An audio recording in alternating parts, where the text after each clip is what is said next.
Hello friends, माझ्या चॅनलवर तुमच्या सगळ्यांचं स्वागत आहे। आज आम्ही आलो आहे नालासोपारा येथील अंडरग्राउंड गणपती बघण्यासाठी। माझ्याबरोबर आहे माझा पार्टनर जय। चला तर मग आपण आजच्या व्हिडिओमध्ये बघूया नालासोपारा येथील अंडरग्राउंड गणपती कसं आहे। ह्या अंडरग्राउंड गणपती मंदिर पर्यंत पोहोचण्यासाठी आपल्याला नालासोपारा स्टेशनला उतरावे लागते। आम्ही विरारवरून ट्रेन पकडून इथे नालासोपारा स्टेशनला उतरलोय आणि नालासोपारा वेस्टला बाहेर पडल्यावर मार्केट लागते आणि मार्केटमधून बाहेर पडल्यावर लगेचच बस स्टॉप लागतो। इथे बस स्टॉप आहे आणि ह्या बस स्टॉपच्या अगदी समोर आपल्याला बस भेटणार आहे। इथून आम्ही बस पकडणार आहे। थोडीफार लाईन आहे बससाठी आणि इथे थोड्याच वेळात बस येईल। 251 बसचा नंबर आहे आणि बस आलेली आहे इथे। ती इथे आता लागेल आणि थोड्या वेळाने सुटेल। इथून आपण ऑटो पण पकडू शकतो। शेअरिंग ऑटो 30 रुपये घेते आणि डायरेक्ट ऑटो मला वाटतं 150 रुपयापर्यंत चार्ज करते। तर आम्हाला इथे बस इझिली अवेलेबल झाली, त्याच्यामुळे आम्ही आता बस पकडली आहे आणि इथून आपल्याला दाखवते 20 मिनिट लागतील वाघोळी नाकापर्यंत पोहोचायला।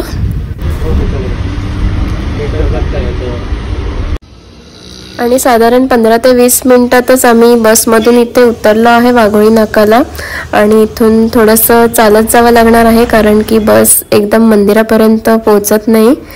इथे आपण बघू शकतो भूमिगत गणपती मंदिरचा रस्ता दाखवलेला आहे। तो रस्ता फॉलो करत करत आम्ही मंदिरापर्यंत पोहोचणार आहे। जर तुमच्याकडे खाजगी वाहन असेल तर तुम्ही इझिली मंदिरापर्यंत पोहोचू शकता कारण की इथे बस जात नाही, पण 2 व्हीलर 4 व्हीलर इथे इझिली जाऊ शकते। आणि आम्ही आता मंदिराजवळ पोहोचलोय।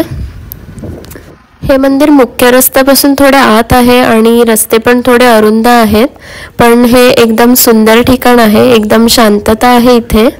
आपल्याला जर रोजच्या स्ट्रगलिंग लाईफपासून थोडासा शांतता पाहिजे असेल, वेळ घालवायचा असेल शांत ठिकाणी, तर हे एक उत्तम ठिकाण आहे वेळ घालवण्यासाठी। इथे वाटेत आपल्याला एक तलाव पण लागते। सुंदर असं तलाव आहे आणि त्या तलावाच्या बाजूला देवीचं मंदिर पण आहे। श्री वागेश्वरी देवीचं मंदिर आहे आणि तलाव पण एकदम सुंदर आहे। हे अंडरग्राउंड गणपती मंदिर एखाद्या लपलेल्या मंदिरासारखेच आहे। लपलेले रत्न, खूप शांत जागा, हिरवळीने वेढलेले असे आहे। इथे आपण दैवी वातावरण अनुभवू शकतो। ही एक अद्भुत वास्तुकला आहे आणि इथे वेळ घालवायला आपल्याला खूप आवडेल। आम्ही आता मंदिरापर्यंत पोहोचलो। इथे समोरच हॉल आहे, अप्पा फुलारे हॉल, आणि त्याच्याच बाजूला फ्री चप्पलचं स्टँड आहे आणि त्याच्याच बाजूला पाण्याची सोय पण आहे, जिथे आम्ही हातपाय धुवून फ्रेश होऊन आता मंदिरामध्ये चाललो आहे। हे मंदिराचं बाहेरील स्ट्रक्चर आहे, आपण बघू शकतो। हे दगडी बांधकाम करून बांधलेलं आहे आणि इथे मंदिरात एंट्री करण्यासाठी दरवाजा आहे आणि हे मंदिर अंडरग्राउंड असल्यामुळे इथे पायऱ्या बनवलेल्या आहेत। पूर्ण लाकडी बांधकाम केलेलं आहे मंदिराच्या आतमध्ये आणि आम्ही आता पायऱ्या उतरून चाललो आहे गणपतीचे दर्शन घेण्यासाठी। लाकडी शैलीने सुंदर अशी बांधणी केलेली आहे या मंदिराची आणि मंदिरात प्रवेश करताच आपल्याला इथे लहान पण अगदी आकर्षक बाप्पाची मूर्ती दिसते। या गणपतीच्या लहान आणि गोंडस मूर्तीचे दर्शन करताच आपले हृदय शांतता आणि भक्तीने भरून जाते।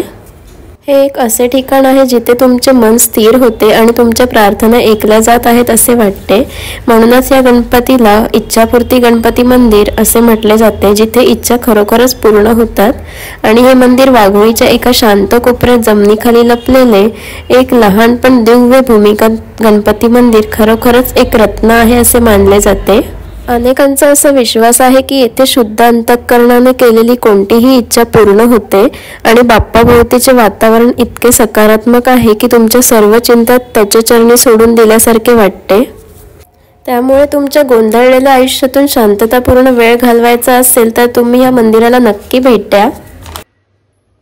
या मंदिराच्या इतिहासाबद्दल सांगायचे झाले तर 21 वर्षापूर्वी नाईक बंधूंनी आपल्या वडिलोपार्जित शेतवाडीत या गणेश मंदिराची उभारणी केली आहे।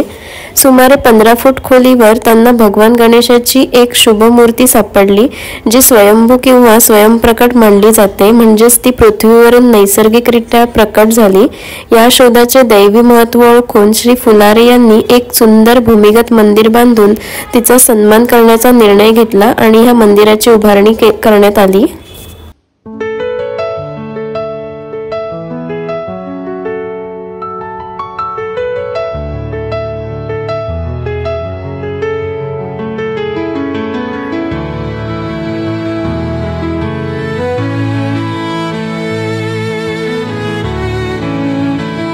आम्ही आता गणपतीचे दर्शन घेऊन पुन्हा बाहेर आलो आहे आणि आपण इथे बाहेरचा परिसर बघू शकतोय.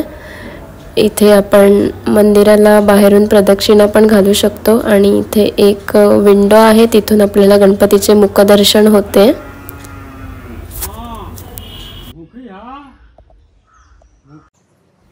इथे मंदिराच्या बाहेरच आपल्याला बाळूमामाची एक मूर्ती दिसते. त्याच्याच बाजूला मंदिराचे एक चित्र आहे जिथे रामनवमीचा सण साजरा केला जातो आणि इथे फोटोशूट आपण करू शकतो. आणि इथे आपल्याला प्रसादाचा स्टॉल आहे जिथे आपण प्रसाद घेऊ शकतो. मोदक वगैरे ठेवलेले आहेत. त्याचप्रमाणे इथे खूप काही घरगुती सामान आहे जे आपण इथे खरेदी करू शकतो. खाण्याचे सामान, त्याचप्रमाणे देवासाठी नारळ, अगरबत्ती वगैरे खूप काही आपण खरेदी करू शकतो. प्रसाद इथे 150 रुपयापासून स्टार्ट आहे. नारळ, ओटीची पण सोय आहे इथे आणि इथे फ्री प्रसादामध्ये चॉकलेट ठेवलेले आहेत. आम्ही चॉकलेट पण खाल्ले इथे आणि आम्ही आता इथे असलेली रंगीबिरंगी बाग बघायला चाललो आहे. हे अत्यंत शांत गणपती मंदिर, इथे असलेले झुले आणि लहान बाग यासारख्या अतिरिक्त क्रियाकलापांमुळे अतिशय सुंदर बनते. या बागेमध्येच एक शंकराचं मंदिर पण आहे. इथे छोटंसं शंकराचं मंदिर आहे. झाडाखाली शंकराची पिंडी आणि समोर नंदीची एक छोटीशी मूर्ती पण आहे. कासव पण आहे. तर इथे आम्ही दर्शन घ्यायला आलो आहे. महादेवाचे दर्शन झाल्यावर आम्ही आता बागेमध्ये चाललो आहे. मंदिराच्या बाहेरच रंगीबेरंगी फुलांनी सजवलेली एक गोंडस छोटी बाग आहे जिथे तुम्ही आराम करू शकता, फोटो काढू शकता आणि मुले इथे मन भरून खेळूही शकतात. आणि पावसाळ्यातही हे ठिकाण एका सुंदर चित्रासारखे दिसते, हिरवेगार, ताजे आणि शांततेने भरलेले. इथे आम्ही इथे असलेल्या झुल्यावर, झोपाळ्यावर मस्त आराम केला. तर तुम्हाला हे ठिकाण कसं वाटलं कमेंट करून नक्की सांगा आणि व्हिडिओ आवडला असेल तर लाईक करा, शेअर करा, कमेंट करा आणि माझ्या चॅनलला अजून सबस्क्राईब केलं नसेल तर सबस्क्राईब करायला विसरू नका. चला तर आपण आता भेटू पुढच्या व्हिडिओमध्ये. तोपर्यंत थँक्यू, बाय बाय.